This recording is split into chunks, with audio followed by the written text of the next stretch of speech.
Soyez au cœur de l'info sur VOA Afrique.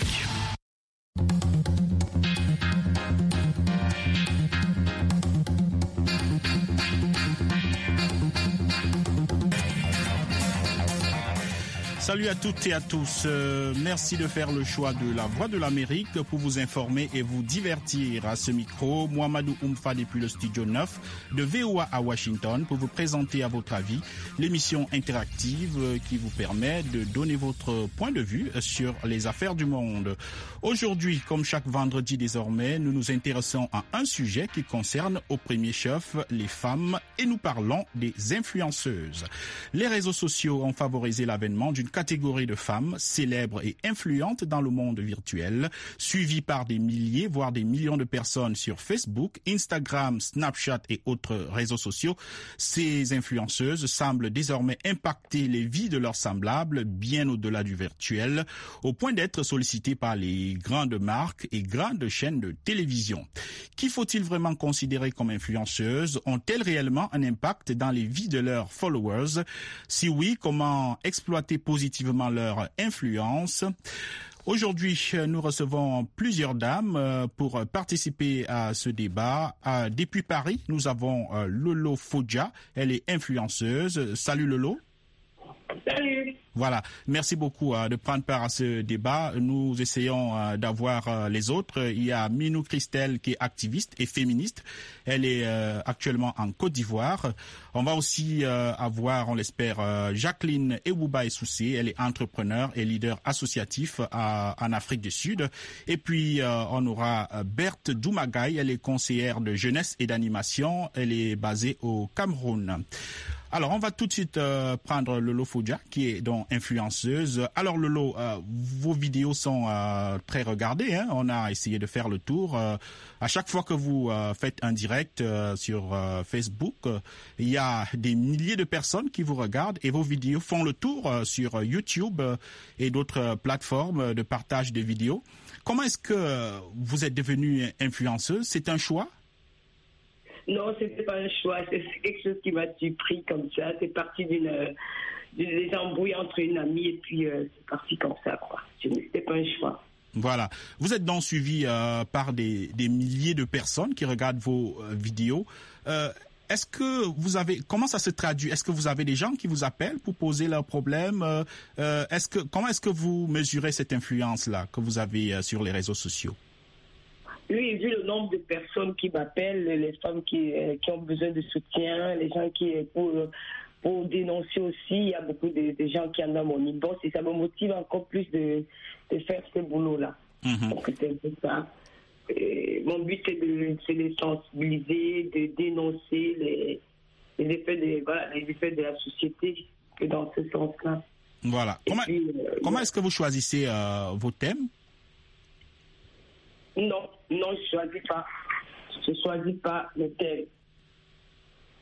Les sujets sur lesquels, les sujets que vous abordez, comment est-ce que vous les choisissez? Ou alors, comment est-ce que vous faites pour parler des problèmes de la société? C'est quelque chose, on vous demande de le faire, ou alors vous observez la société, vous décidez de parler d'une chose ou d'une autre? Comment ça se passe? Non, j'observe ce qui se passe dans la société, parfois quand il y a des actualités sur Internet. Et c'est à partir de là que je parle, je choisis mes sujets.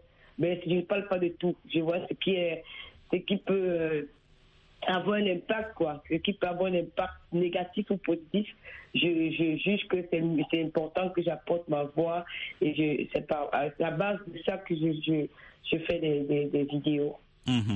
Mais les influenceuses commencent à avoir une mauvaise presse, hein? Parfois on dit que ce sont des vendeuses de rêves. Elles présentent une vie qui n'est pas la leur et font rêver des milliers de jeunes filles qui essayent de leur ressembler sans savoir parfois d'où elles tiennent ces moyens. On voit des influenceuses qui vont à Dubaï, qui vont en France, qui s'offrent des voyages de luxe, des sacs de luxe et tout cela. Comment est-ce que vous réagissez à cette perception qu'a la société des influenceuses aujourd'hui? Non, mais les influenceuses, c'est parce qu'il y a la technologie avancée aujourd'hui. il y a le numérique, c'est digital, tout ça. C'est ce qui fait en sorte qu'on croit que c'est quelque chose de nouveau. C'est pas nouveau, nous avons grandi, il n'y avait pas ces choses-là. Mais on voyait quand même nos grandes sœurs qui avaient des belles vies plus que la nôtre. Mais aujourd'hui, avec les jeunes qui ont les longs yeux, moi j'ai dit ça souvent, hein, les jeunes qui ont les longs yeux, qui rêvent beaucoup, et ils ont tendance à imiter, à regarder ce que les influenceuses font. En fait, ce n'est pas vraiment leur vie. Il y a celles qui vendent vraiment du rêve, qui racontent du n'importe quoi. Et les jeunes moi j'appelle ça les longs yeux. Les jeunes qui ont les longs yeux, sont tentés à suivre ces personnes-là. Donc voilà, il y a certaines qui vendent vraiment le rêve, mais une comme moi, c'est pas le cas. Moi, je suis naturelle. Et moi, j'ai l'habitude de dénoncer ça. Je leur dis de ne pas faire ça parce que ça détruit la jeunesse. Aujourd'hui, il n'y a pas de travail. On le sait tous que il n'y a pas de travail pour tous. Et ça pousse les jeunes à faire du n'importe quoi parce que tout le monde veut la gloire, tout le monde veut réussir. Aujourd'hui, les jeunes ne se contentent plus d'aller à l'école, de travailler. Tout ce qu'ils veulent, c'est la vie facile. Et à travers les réseaux sociaux, ils se disent que ces influenceuses-là, comment elles ont fait pour devenir ce qu'elles sont. Et à travers la vie des influenceuses, elles veulent ressembler à ces personnes-là. Et je trouve que c'est une grosse erreur parce que hors des caméras, il y a certaines influenceuses ce qu'elles montrent, ce n'est pas ça ce qu'elles vivent. Donc moi, je n'arrête pas de dénoncer par rapport à ça et je trouve ça dommage. Parce que nous devons être des exemples pour ces jeunes-là. Voilà. Donc, Lolo, on va vous garder pendant toute l'émission. On va écouter déjà ce qu'ont dit certains de nos auditeurs sur le rôle des influenceuses. Et puis, on va revenir vers vous. On essaie aussi d'avoir les autres invités. D'accord. Bonsoir la VOA. Bonsoir à tous les auditeurs de la VOA. Et une fois de plus, merci pour ces grands débats du jour. Et les influenceuses ont-elles, je crois, un impact dans les vies de ceux-là qui les suivent. Voilà, parce qu'il y a certaines personnes qui prennent les réseaux sociaux juste pour se distraire, ainsi de suite. Alors que c'est à travers les réseaux sociaux qu'on peut faire aussi des grandes réalisations. Voilà. Alors, personnellement, je crois que c'est pas peut-être un impact positif de ma part, mais bon, peut-être à ceux-là qui les suivent, comme je l'ai dit dès le départ. Voilà. Alors, à la question de savoir comment exploiter positivement leur influence, je crois que c'est une question qui est très difficile à répondre. Voilà. Parce que si nous connaissons, ou encore si nous voyons très bien par rapport à tout ce qui se passe comme réalité, les influenceuses ont tendance à faire du genre buzz, voilà. Vous voyez? Donc, elles sont là juste pour détourner tout ce qu'il y a comme réalité. Donc, juste pour leurs propres intérêts, voilà. Pour se faire des millions de vues, ainsi de suite. Voilà. Et je ne vois pas qu'elles sont là juste pour influencer d'une manière positive, non. Donc, brièvement parlant, elles ne sont là que juste pour distraire l'opinion publique ou encore se faire vraiment des millions à travers les gens qui les suivent. Et personnellement, je croirais aussi que c'est peut-être des pratiques que nous pouvons peut-être condamner, ou encore l'État, ou encore le gouvernement peuvent avoir l'État nécessairement de contrer tout ce qu'il y a comme antivaleur. Parce que la majorité de ces influenceuses ne sont là que pour poster donc des choses qui sont vraiment malsaines, si on peut le dire. Merci une fois de plus la VOA. Voilà, l'auditeur qui dit que les influenceuses ne sont là que pour poster des choses malsaines, mais notre influenceuse aujourd'hui, Lolo Fodja, dit que elle poste pour sensibiliser. Alors, Lolo, vous venez d'écouter l'auditeur, vous avez une réaction? Je ne suis pas d'accord avec lui, La base de l'éducation, d'abord, ce sont les parents. Les parents doivent jouer et doivent continuer à jouer un rôle dans la vie de leurs enfants. Une influenceuse, moi, par exemple, je ne peux pas me faire influencer par quelqu'un parce qu'à la base, j'ai eu un père et j'ai eu une mère. Ils m'ont toujours donné des conseils de ne pas regarder les choses des autres. Donc, les influenceuses, elles apportent beaucoup aussi dans la société. Aujourd'hui, nous dénonçons les faits de la société. Nous étions parfois, j'ai des cas où des femmes battues qui viennent vers moi. Tout à l'heure, j'ai été violentée par mon époux. Il y a des jeunes filles qui sont violées. Il y a beaucoup de cas que les influenceuses, les directs, à partir de nos directs, ça apporte un plus dans la société et ça interpelle les autorités à mettre la main parfois sur des agresseurs, voilà, aider les victimes aussi. Maintenant, dans le cadre où il dit qu'il faut que les gouvernements arrêtent les influenceuses, non. Il n'y a pas qu'en Afrique, il y a des influenceuses partout dans le monde. Maintenant, c'est aux parents de jouer leur rôle dans la maison parce que les réseaux sociaux, on trouve un peu de tout. Les parents ont lésé les enfants. Aujourd'hui, ils ont abandonné les enfants. Et même parfois, tu vois, une jeune fille, elle n'est pas conseillée par sa mère. Parfois, même, c'est les parents qui poussent leurs enfants à cette vie, à faire comme les influenceuses. Nous avons vu beaucoup de cas ici que la maman même t'encourage à faire ça parce qu'elle a vu que telle influenceuse, elle a commencé comme ça, elle est devenue une grande dame dans l'espoir que sa fille devienne ou son fils devienne comme ça. C'est comme ça qu'il dérive. Mais moi, je suis d'accord aussi avec lui parce qu'il y a des influenceuses qu'il faut vraiment punir. Celles qui sont là pour vendre du rêve, pour détruire, parce qu'il y a beaucoup d'exemples. S'exhiber avec des factures, des grosses factures exorbitantes où on ne sait pas où provient cet argent. Et beaucoup de choses, montrer les factures des sacs à main, c'est filmé dans des endroits luxueux, sachant que celle-ci ne travaille pas, comment elle a fait pour avoir cet argent. Il y a beaucoup de jeunes aussi qui sont tentés à suivre leur pas.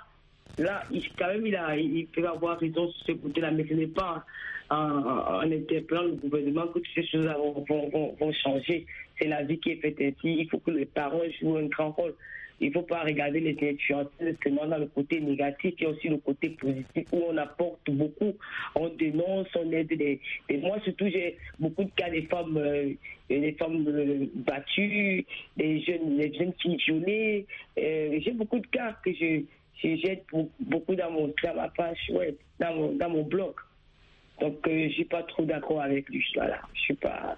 Voilà, mais est-ce que vous avez une réelle influence dans la vie des gens? Est-ce que quelqu'un vous a appelé ou même est-ce que vous avez constaté que le discours que vous avez tenu sur les réseaux sociaux, ça a influencé les gens ou alors les gens viennent simplement vous suivre sur les réseaux sociaux pour se distraire? Est-ce que vous avez un impact? Si oui, comment est-ce que vous mesurez cela? Si vous voulez, je vous donne des exemples. J'ai un impact sur beaucoup de choses. Des femmes qui n'ont pas d'assurance en elles. Il y a beaucoup des appels positifs. Il y a des femmes qui m'appellent que grâce à toi aujourd'hui, j'ai pris assurance en moi, je ne fais plus comme avant. Grâce à toi aujourd'hui, je sais faire le ménage, j'arrange ma maison. Grâce à toi aujourd'hui, je sais me faire belle. Grâce à toi, il y a beaucoup de trucs, des points positifs qui me reviennent de temps en temps. Donc je sais que j'influence des femmes aussi beaucoup dans les réseaux sociaux. Ou peut-être quand il y a un débat, quand il y a peut-être une actualité sur le web et que des personnes hésitent, ils sont un peu hésitants sur le sujet, moi j'ai réussi souvent à détourner l'attention, l'attention des gens ou à détourner la vie des gens sur ces sujets-là. Donc si quelqu'un me dit celui-ci il est méchant parce qu'il a fait du mal à telle personne, moi j'arrive à faire un direct où où j'arrive à détourner ces personnes-là de mon côté, quoi. C'est un peu ça. Oui, alors, le Lofodja, il y a un autre débat qui se pose avec les influenceuses. Souvent, on ne sait pas exactement quel métier ces femmes-là font. Elles arrivent sur les réseaux sociaux, elles ne disent pas ce qu'elles font, on les voit juste afficher un luxe parfois ou alors montrer une vie qui n'est pas la leur et puis elles font des vidéos parce qu'elles espèrent gagner un peu d'argent parce qu'aujourd'hui Facebook effectivement paye sous forme d'étoiles les influenceurs et influenceuses. Qu'est-ce que vous dites de cela? Pourquoi est-ce que certaines influenceuses ne viennent pas dire moi je suis infirmière, je suis caissière, je fais ceci, mais elles viennent juste elles viennent se présenter comme influenceuses et ce qui amène les autres filles à croire, les jeunes filles à croire que influenceuse c'est un métier. Est-ce que c'est un métier? Avant, Aujourd'hui, nous avons commencé quand il n'y avait pas les étoiles ou Facebook ne cliquait pas. Donc, on faisait ce travail comme ça, gratuitement, on le faisait comme ça pour aussi s'amuser. Voilà. Et puis, mais, sur mon cas, je suis sans emploi pour le moment, mais je trouve quand même, j'arrive à avoir un peu d'argent parce que j'ai des petits business que je vends sur mon blog. Je représente aussi beaucoup de trucs où j'ai fait des publicités de beaucoup de marques. Et voilà.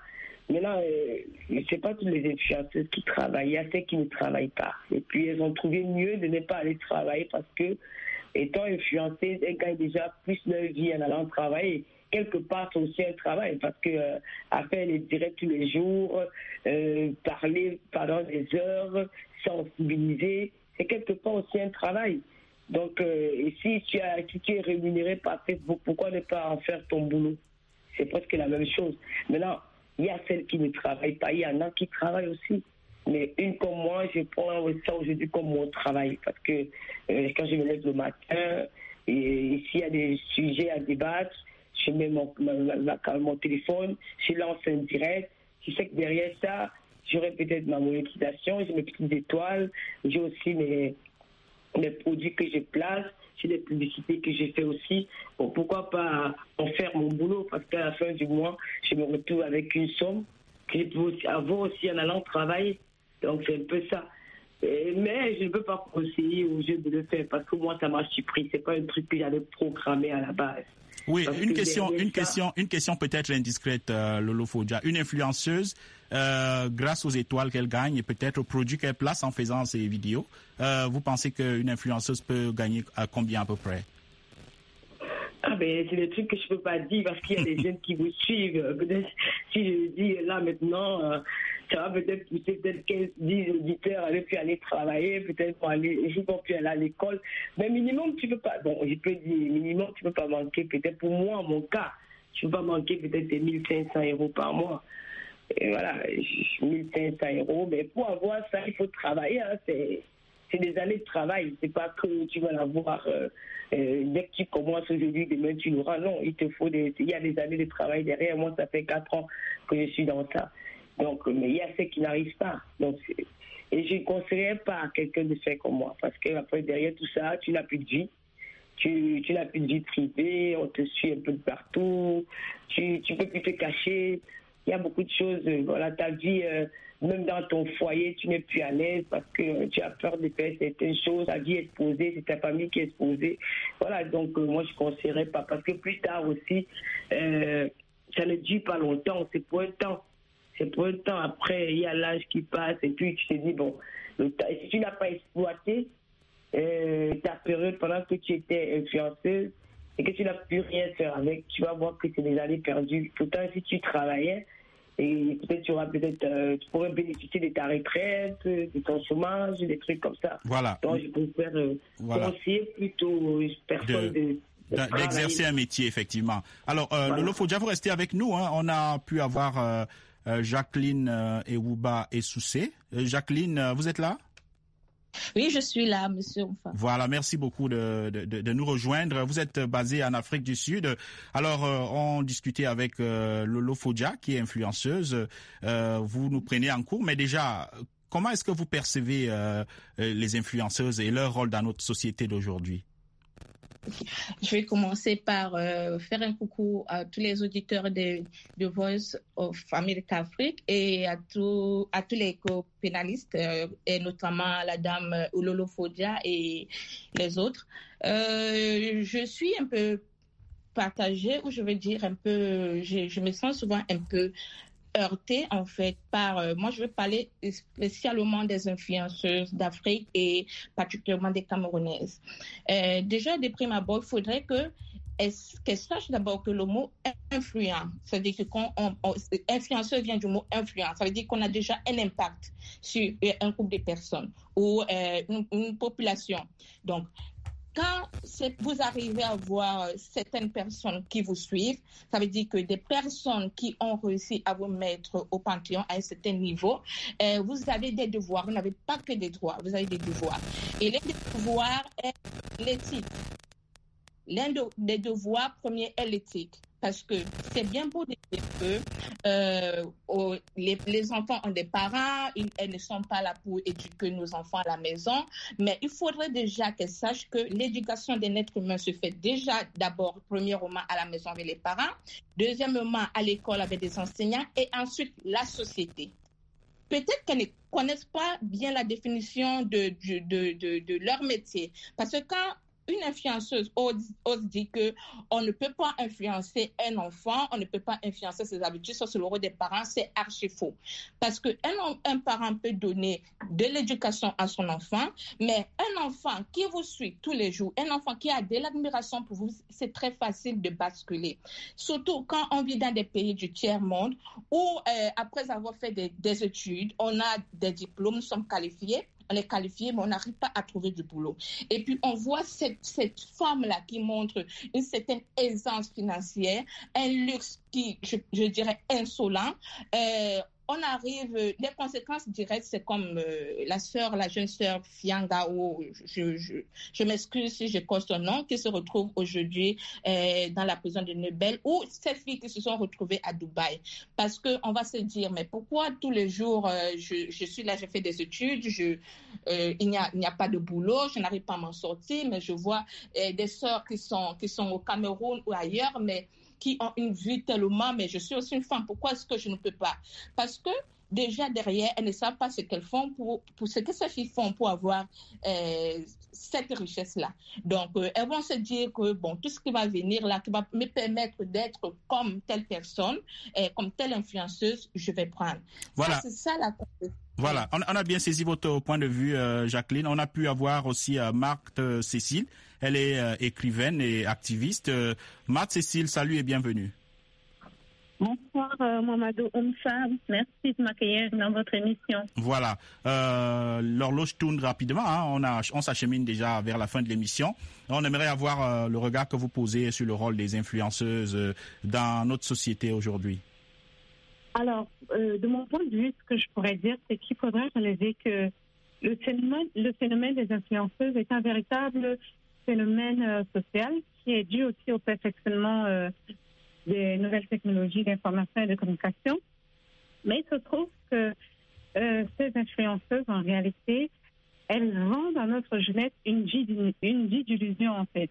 Parce que pour moi, la vie qu'elles affichent à travers leur espace médiatique, en fait, leur cyberespace, c'est une vie qui est détachée de la réalité. Parce que je pense que l'argent a une logique. Et on ne dépense pas un argent qu'on n'a pas.